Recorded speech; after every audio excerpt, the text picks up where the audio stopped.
the statement of Forrest Welborn to this honorable court. My name is Forrest Welborn. Because of the many emotions that I have today, I've asked my lawyer to read my statement. Only 4 weeks after these 4 girls were killed on December 6, 1991, I was made a suspect in what has become known as the Austin Yogurt Shop murders. Almost 8 years later, on October 6, 1999, I was arrested and charged with killing these 4 girls. Before I talk about the effect these accusations have had on my life, I have to say that I feel so sorry for the families of the victims of this horrible crime. It must be a terrible thing to lose a child, especially in such an awful way. I wish them peace and a chance for closure now that the true killer has been identified. From the very beginning, and for almost 35 years since I was first accused of this crime, I have always maintained my innocence. I have never claimed or stated that I was involved in the murders in any way, because I wasn't. I have never said that Maurice or Michael or Robert committed the murders. The testimony given by Detective Dan Jackson here in court today conclusively shows that I am innocent of this crime. His testimony also shows that Maurice, Michael, and Robert are innocent of the crime. Detective Jackson's testimony proves that I have always told the truth. When the murders happened, I was 15 years old. At that time, I had only one person who I would call a friend. That was Maurice Pierce. The Austin Police Department detectives put so much pressure on Maurice to confess, more pressure than Maurice could handle. So the person I thought was my best friend told the APD detectives that I was involved in this crime.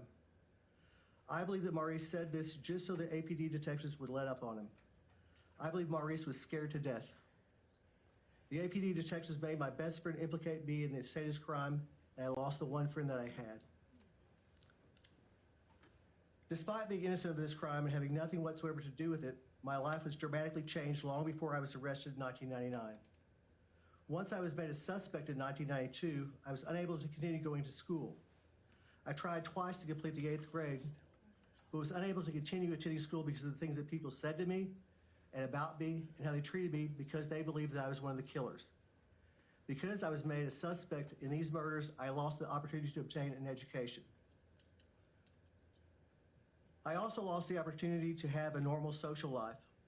As soon as someone knew that I was accused of this crime, they would stop talking to me and alienate me. Some people have even become hostile toward me, believing that the accusations against me were true. Because I was accused of this crime, I lost the opportunity to have a relationship or start a family of my own. The relationships I've had over the years have maybe lasted 6 months at the most. Not only did I lose the opportunity to get an education or have any kind of a social life, I have also been frequently harassed by law enforcement officers, especially in Travis County and Caldwell County. Not long after the murders happened, APD detectives would pick me up as I was walking to school in order to interrogate me and try to convince me that I was guilty of a crime I had nothing to do with. I was just a 15-year-old kid when I was first accused. I had no idea what rights I had. The APD detectives knew I was a minor, but didn't tell me I had the right to have my parents and a lawyer present when they questioned me. Even though they knew or should have known not to question me without my parents or a lawyer present, they did anyway.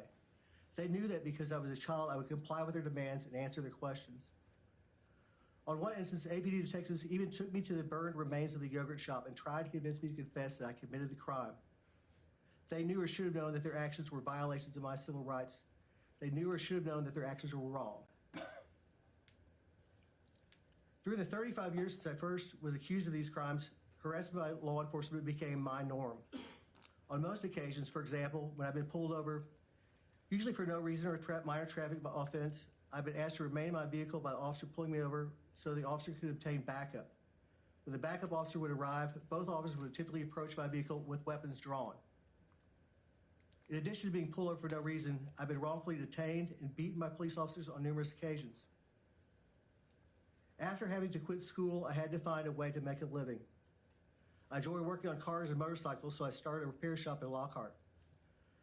But like the law enforcement officers in Travis County, the Lockhart police seemed to believe that because of the accusations against me, they were authorized to harass me, and they did. It was commonplace when I lived in Lockhart to be pulled over by law enforcement almost once a week.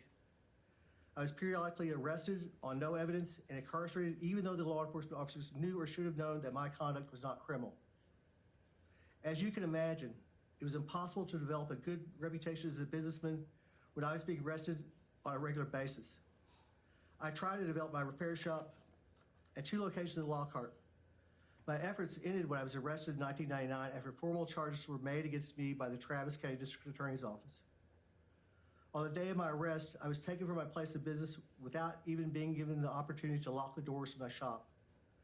By the time my family was able to raise the bond to get me out of jail and I was able to get back to my shop, all my tools had been stolen. Over the last 35 years, I've tried different jobs.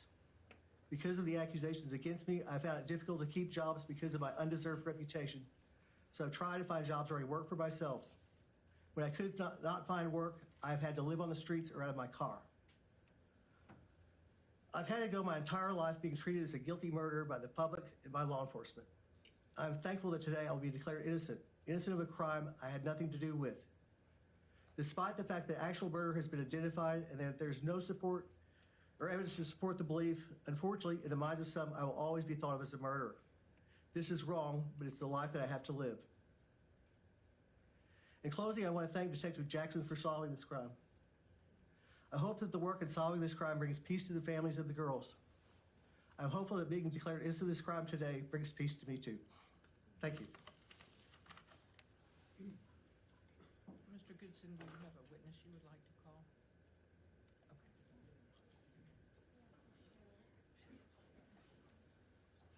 Okay. Okay, please call your witness.